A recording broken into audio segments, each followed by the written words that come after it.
So the Options for Community Living team are based in Madison, Wisconsin, and they have been creating exemplary support partnerships for people for over 4 decades. And between these three innovators that you're about to meet, there's almost a century of leadership and innovation. So Gail Jacobs has been the executive director of Options, and she features the courage and creativity to risk the impossible over and over and over again. One of those remarkable innovations in 1985 was to find ways to welcome formerly institutionalized people into living and participating in the community. And Darwin Ness was first up to bat, and so this story began. And Peter Leidy has been learning from people with disabilities since 1983, and Darwin has been one of his great teachers, along with Randy and Gail, and they have helped to keep him focused in the right direction. Of course, he needs direction because he is, in fact, the inclusion minstrel, writing and singing songs about human service land and those who find themselves connected to it. Randy Wilkins met Darwin in 1985. He was the part of the experiment in this life sharing thing they wanted to try out. And 35 years of this remarkable partnership have created new and better lives for both of them. And also for countless others who have been inspired by their enthusiasm for life and the stories they have created and shared. And so over to Options. And do you want to begin, Peter? Take over. Sure. Thank you, Jack. Yes, I'm going to introduce Randy and just say very briefly that our time with you and sharing a little bit about Darwin's life and what we've learned from him is really for the three of us, for Gail and Randy and myself. Our relationships with Darwin really did start about 35 years ago when we were meeting him and getting ready to help support him to move and live in the community after a very long time in the institution. And so today what we want to do is share with you some of the things that we've learned, a little bit about what there has been to celebrate. Darwin lived from 1930 until just a few weeks ago, January of 2021. In those 90 years did some amazing things. And all of us are better for it. So we're just gonna talk a little bit about Darwin, and one of the questions that we want to engage you with, and there's a few, and Gail will talk about those as we go on later today and in a few weeks, is what are the things that help make a powerful story about someone? We've all heard stories about people and shared stories about people, and what is it that takes it beyond something that we might feel moved in the moment about what a remarkable story it is, that we can learn from it and take away.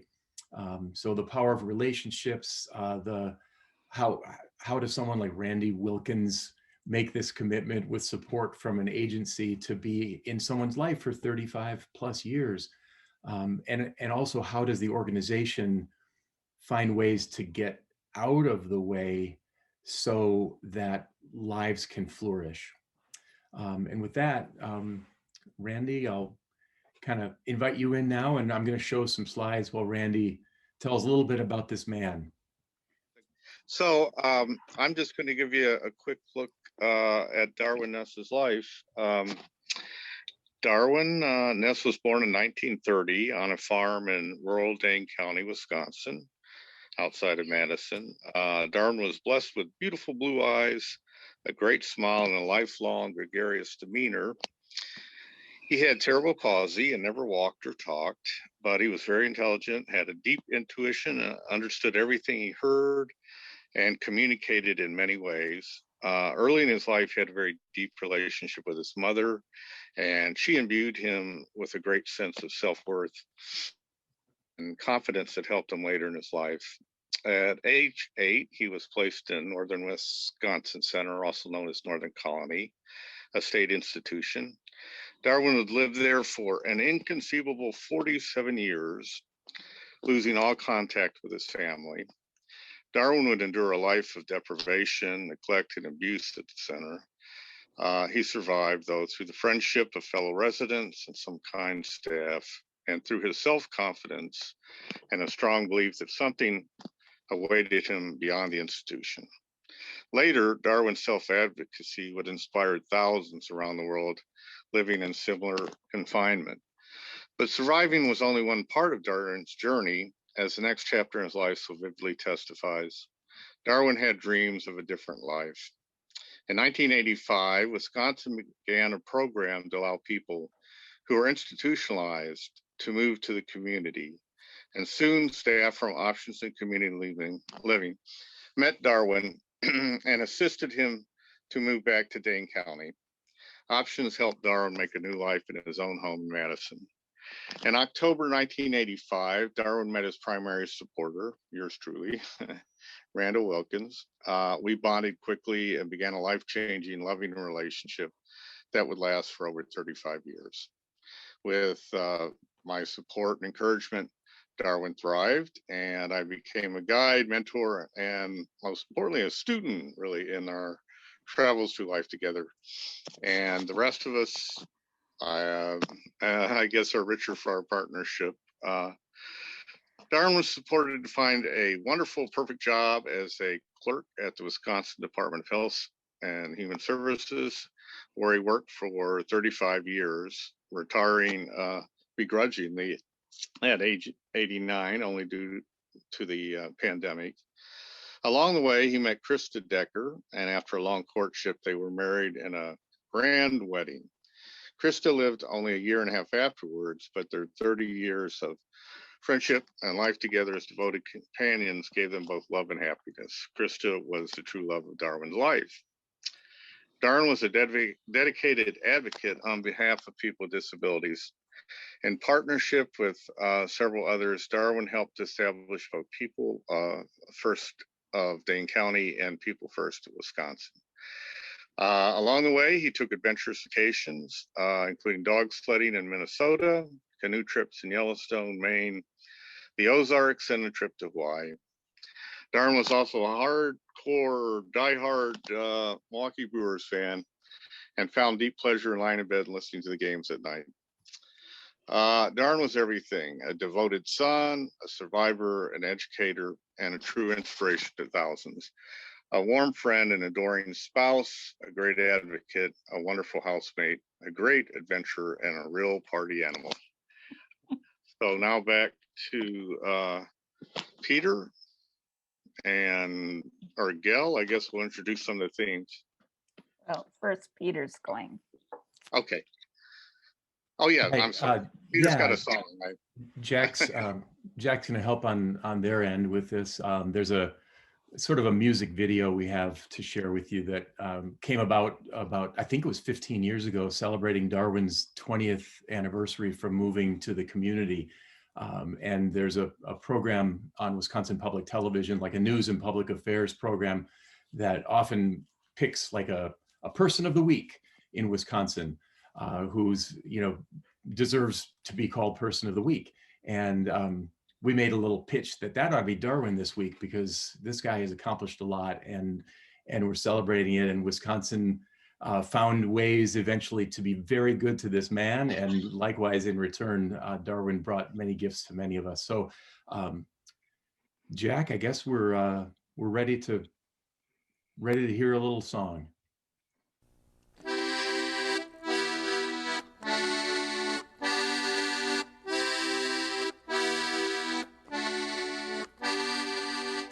It was 1930 when Darwin was born, Dane County, Wisconsin, with the cows and the corn. He had disabilities, and when he was 8, his mom had no choice but give him up to the state. Well, let me tell you about a remarkable man, a mover, a shaker, right here in Dairyland. You might see his picture, he's been in the press. The person of the week, it's Darwin Ness. Well, he needed more help than his mother could give, so Northern Center is where he would live. They call it the colony in Chippewa Falls, 47 years staring at the same walls. Well, Darwin Ness, living life to the fullest, doing his best.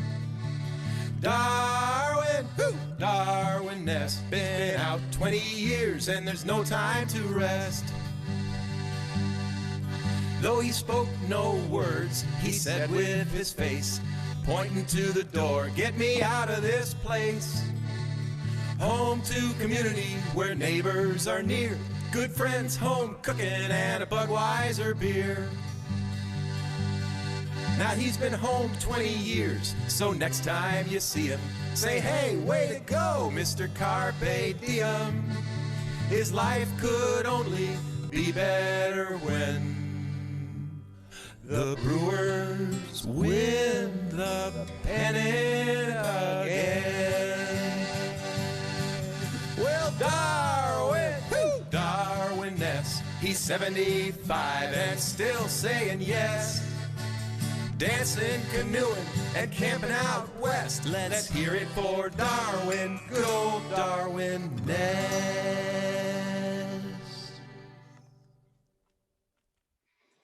Yeah. So as we were planning for this sort of tribute to Darwin, we wanted to really make sure that we highlighted some of the lessons that have been learned in the process of supporting and being in relationship with Darwin for all these years. And so we came up with these themes that hopefully we can dive into during our 2-hour session on March 30th. But I'm just going to run through them right now real quickly, and we will touch on at least one during the breakout session. So some of the themes we came up with are just the story of this man and his people, the power of relationship to amplify the voice of someone who can't communicate verbally, and how Darwin brought people together for himself and for each other. And Darwin's spirit of adventure and never give up attitude that allowed him to have some of the adventures you saw in the slides, and also pushed people beyond their typical limits and their own comfort zones. And then this question of, what is the role of staff support? And we've heard a lot about the staff should be invisible when providing support so that we don't get in the way of the person supported being able to connect with community members. But in this situation, we're very grateful for Darwin's workers who were visible in helping to interpret what he wanted to say and do. And then it's, I think, worth looking at what sustained Randy and Darwin's team over a 35-year period. And to quote Tom Kohler, did they get kidnapped by Darwin? Who was involved in making it happen, and how did it happen? How did Options, Darwin's community support agency, help to support Randy and others to be in relationship with Darwin without getting in the way? And what did it take to actualize some of Darwin's dreams? What did we need to let go of, and what did we need to add in?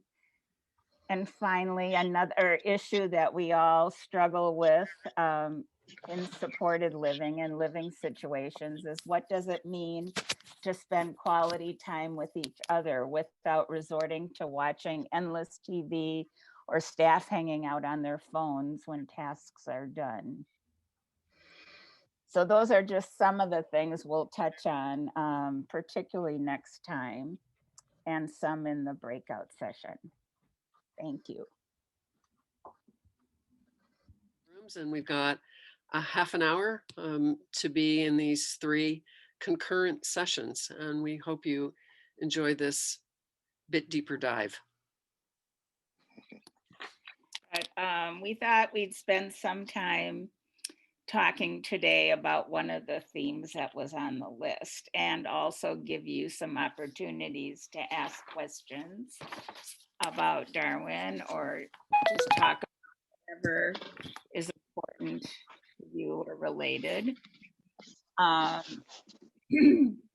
The theme that we thought might be appropriate, just given that there was a feeling when we put the slides together, the 10-minute session, that we wanted it to be a bit celebratory, celebrating Darwin's life, and also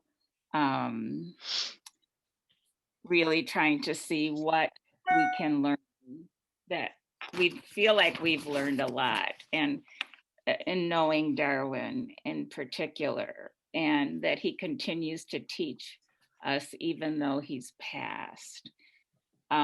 So the theme that we were going to talk about was is Darwin's spirit of adventure and his never give up attitude, and what kind of situation that put people into that were supporting him. You know, where did it push people, and what needed to happen in order to really listen to what Darwin's dreams were and actually make them a reality.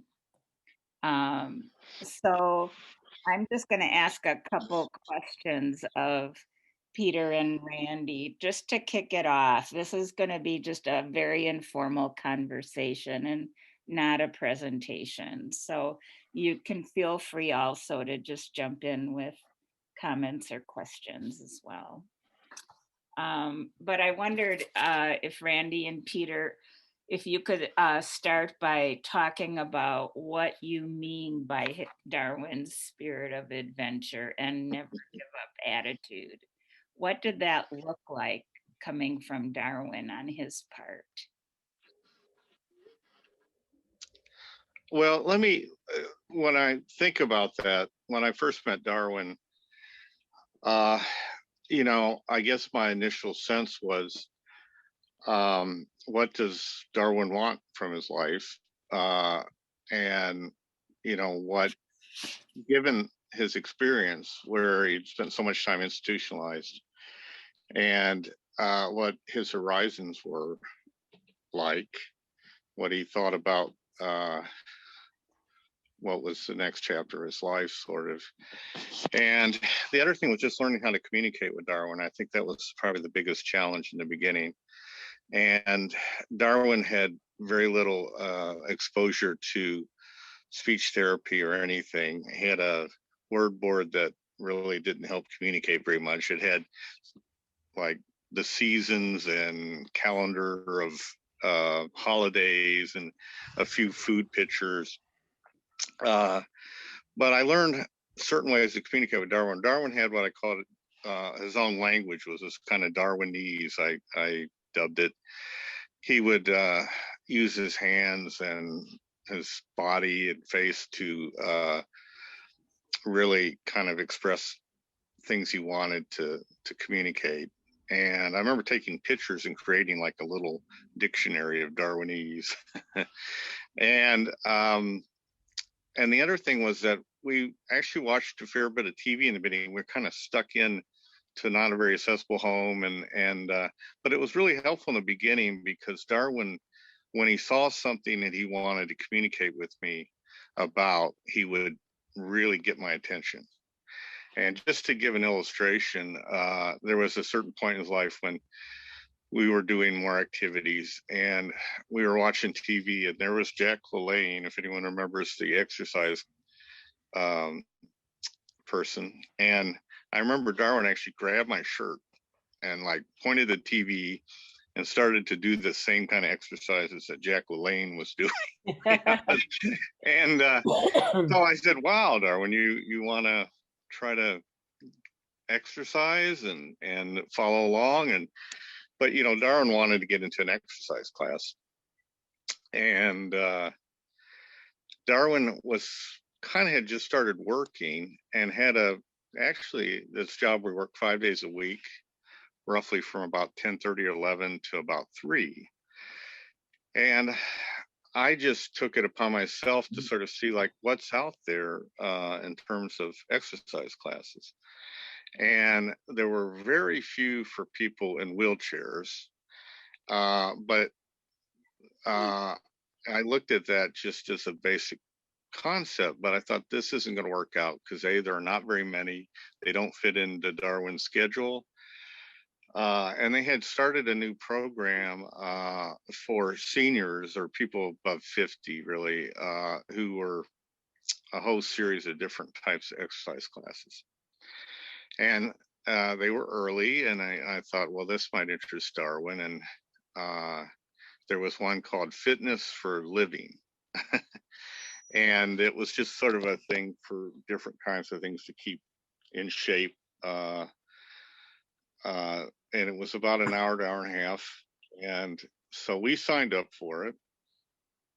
And we went to class. And the teacher's reaction was, well, this isn't the right kind of class for Darwin. Darwin would benefit from something that was specifically for people in wheelchairs or people who are differently abled. And I said, well, there aren't really many of those. And Darwin's interest in exercise is such that this is the class that seems to kind of fit the types of things he'd like to do. He's the same age as these folks, and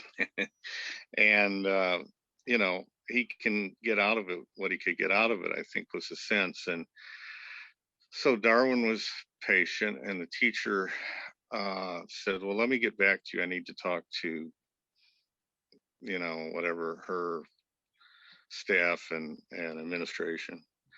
And so there wasn't really a reason why they could turn us down, and I remember having conversations with her that Darwin would get out of it what he could get out of it, which I thought was about as much as anyone in any exercise class anyway, right? And I thought strikingly that Darwin was in better shape than more than a handful of people in the class. I mean, a lot of them were canes and had limited mobility. And so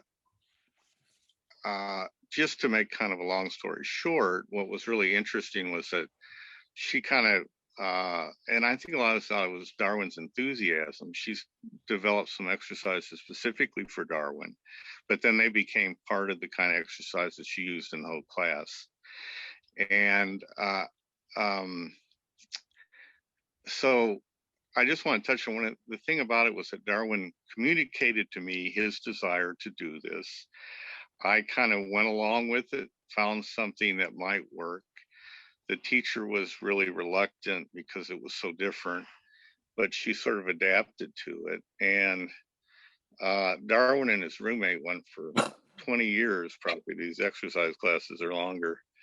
And we were the guys. It was a lot of senior ladies, and we'd come in a little later because of the buses, and here are the guys, and we all had our specific exercises. You do things to music, and one was polka dance kind of things that Darwin liked, polka music.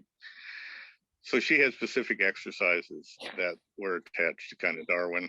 And after Darwin passed away, there were two people who wrote letters and shared the fact that they were inspired.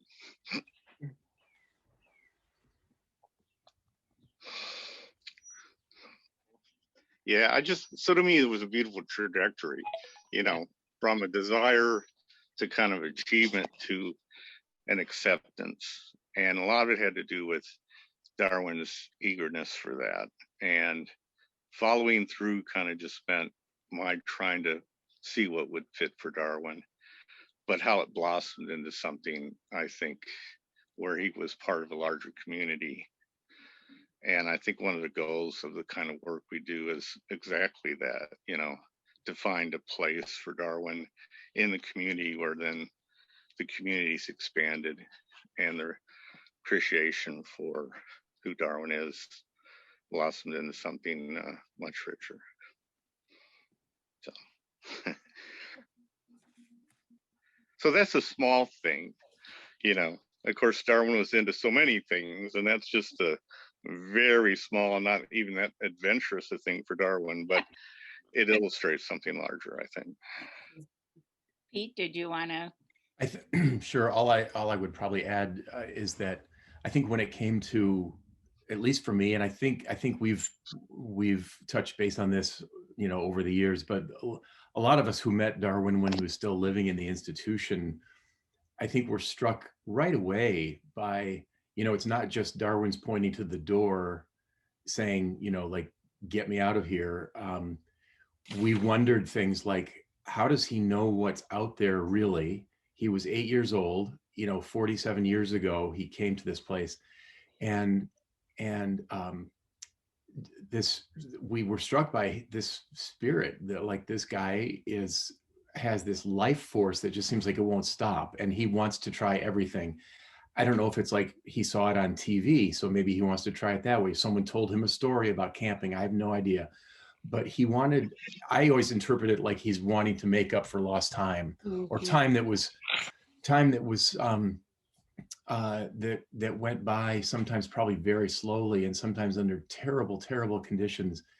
And I think the question about risk when Darwin moved, and obviously options, you know, had a lot to do with a lot of the day-to-day pieces of Darwin's life.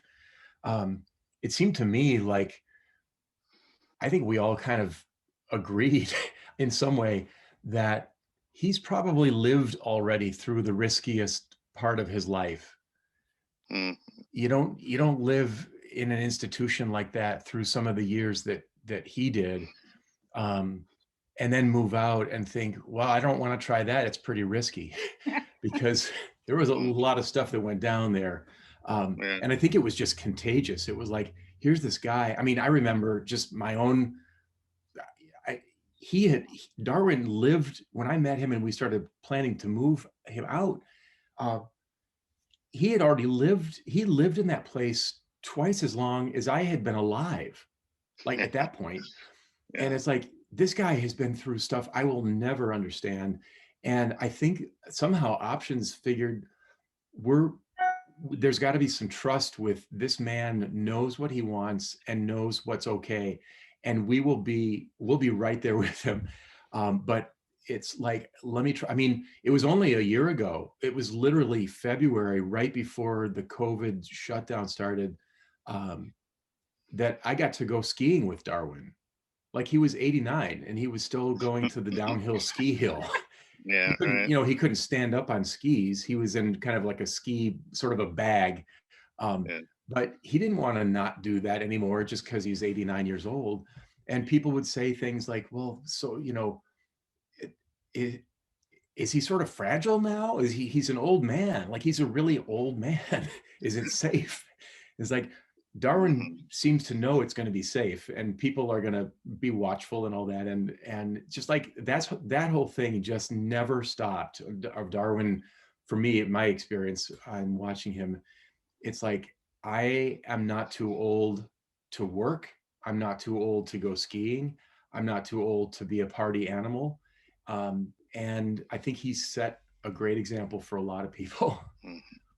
I think another learning from, wasn't really the adventure of a activity, but the idea of bringing him to Madison and all the planning that went into moving him from the institution. And at that point, one of the things that I remember is that we couldn't find decent, accessible housing at that point. Right. And it was sort of holding up our whole plan.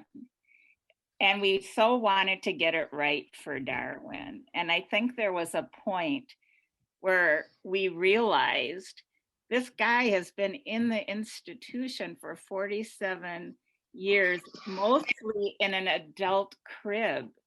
If he doesn't get into his apartment and it's not perfectly accessible, is Darwin going to care?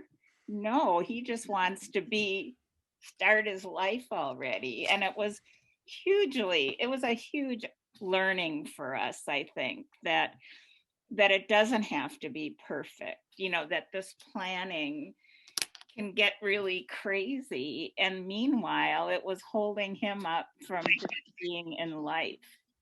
And so the other beautiful thing that came from that is he was in sort of a crappy apartment for a while.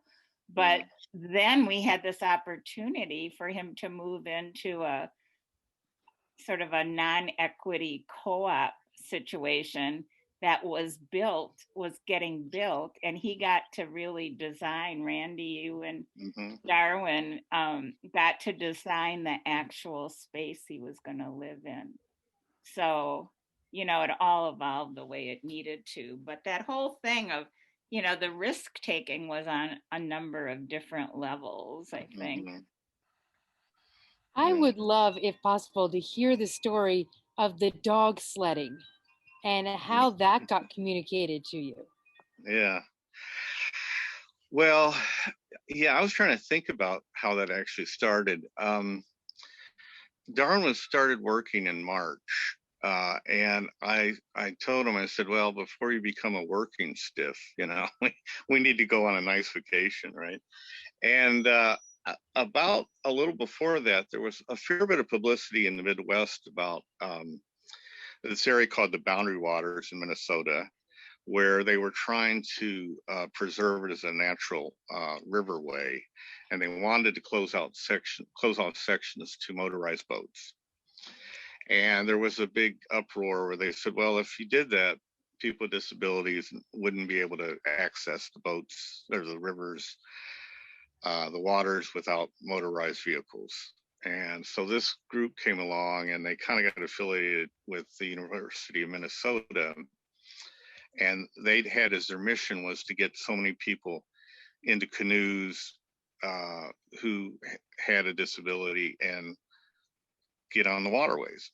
And so what came from that was this sense that, you know, there's this great possibility for people to take vacations. And so they went from doing the canoes, and they thought, well, we could do in the same area kind of dog sledding. And there was a guy who had won the Iditarod, and he had some land there, and they contacted him. And so they set up this excursion thing where people could go into this area where he had some land, and he had his dogs that he dog sledded with, and they had a sauna and a little lodge. And so we were the guinea pigs. We said, this sounds great, let's go, you know. and I remember thinking, that's a really nice way to actually, for someone like Darwin to get out. He could get on the sled, dogs would pull him, you know. But of course, I didn't know anything about it. And I just trusted the fate that these folks kind of knew what they were doing. And I remember, I think I wasn't really a big part of it from the options, you know, staff end of it. I really wondered, Gail and people thought, like, what are they doing, you know? But, and I have to share one really quick story because it's very funny. The first night we went there, we kind of flew into Minneapolis, and then we drove up to the edge of Canada by Ely, Minnesota. And we got there kind of late. And so the people that were running the thing said, we're going to put you and Darwin in a sled, and you'll drive Darwin in to where the camp is. And for some reason, we were the last one. They got the supplies and everyone else that was participating. And I said, I don't know what I'm doing.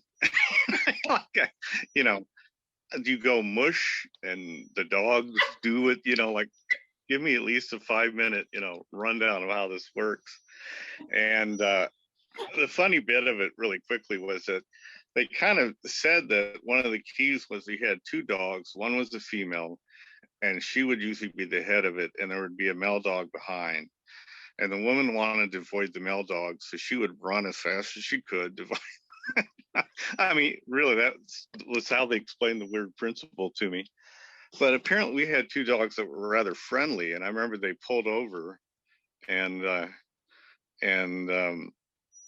so we lost the whole group while these 2 dogs were getting intimate. And I thought, Darwin, we're going to get stuck out here nowhere. But it turned out to be a really great trip, and we actually did a lot of trips subsequently with that same organization. Darwin was the first person in a wheelchair that canoed all 3 lakes at Yellowstone National Park, and we went to Maine and up from Maine into Canada and the Ozarks. And so once we got through that first vacation, Darwin was hooked, and so was I. But he really pushed me. I mean, this theme of, I don't swim and I don't canoe and I don't dog sled or any of this stuff. So if I had known Darwin, I would not have done any of that stuff. You know, I'm not some natural outdoors person exactly, but we had a great time. Feel free to chime in or ask questions. Yeah. I did want to add one comment to Peter, and I'll kind of shut down, which is one thing I learned in reflection about Darwin and all along was that, and I kind of put this in the bio and in his obituary, that he kind of had 3 lives in a way, or parts of his life. When he was very young, he lived with his mom, and he had a really close relationship and always thought about his mom. And I remember we would do things like, we're going to try horseback riding. I bet you've never done that. And Darwin had a sign for his mother, and he would say, when I was young, my mom and I would go horseback riding. I go, so, you know, it's not new to me. And I would say things, you know, and he had a belief and an idea that he had done some of these things in the past. And I think they became very, very important and helped him kind of survive a lot of the tribulations of being in a center. He had done these things. He knew he could do them again. And I think that was part of his inspiration. And I think that his mother's belief in him made him very aware of his own self-value. And it helped him endure all those terrible things he experienced. Mm-hmm. I wonder. And you know, just to end that, is that then he really wanted to do those kind of things again, and really felt like there wasn't anything he couldn't do in some basic sense. You know, so it was sort of up for options to try to catch up with Darwin's dreams in a way, you know. Why can't I do this, right? That's where Darwin came from. I've survived all this other stuff, but beyond that, I know I've done it in the past, and I can do it now, you know. I wonder, Randy and Peter, if you remember any challenges that we had to overcome as an agency. I was there at the time, and I can't remember whether there were any rules that we were having to break or anything like that. The thing that was interesting is that in those days, options existed sort of before there were rules, you know. Mm-hmm. And so there wasn't a lot of oversight or accountability at the time to anybody, right? And so it felt like we could just make those decisions to support him doing these things. I don't know, Pete, if you have any memory of barriers from that. You know, the only thing, Gail, no, I don't really, but just in a broader sense,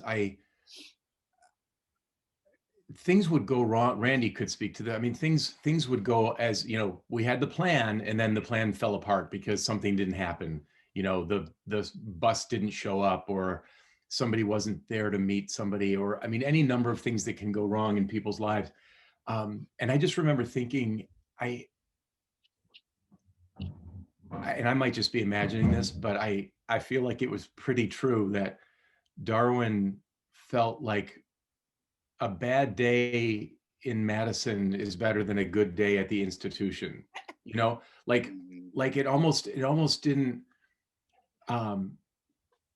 Darwin and plus the people, when there were people that might be the rule enforcers, if they had any chance to spend any time with Darwin, I think he tended to just win people over because of his personality. And people would see him and think, well, look, if he can do it, he ought to be able to. If he wants to do this, he ought to be able to try. I don't remember specific things though with the rules, and I also just feel like options was a little bit of a formidable entity in terms of, we really believe in community. We really believe that this guy deserves all the chance in the world to make up for this time that he spent in the institution.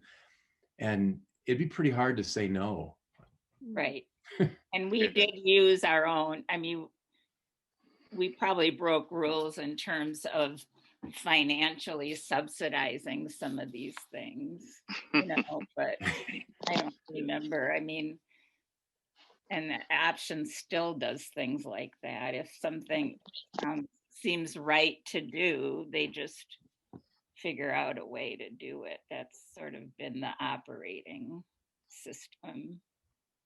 And I I also think that options as an organization, really listening to Randy and Emma, I mean, all these people, it'd take a long time to name a lot of names, but listening to the people that are spending the most time directly with Darwin, to what really matters and what's most important. And then I think as an organization, figuring out how do we, like one of the themes that you mentioned earlier, Gail, how do we actually get out of the way so that things that seem to need to happen are going to be able to happen?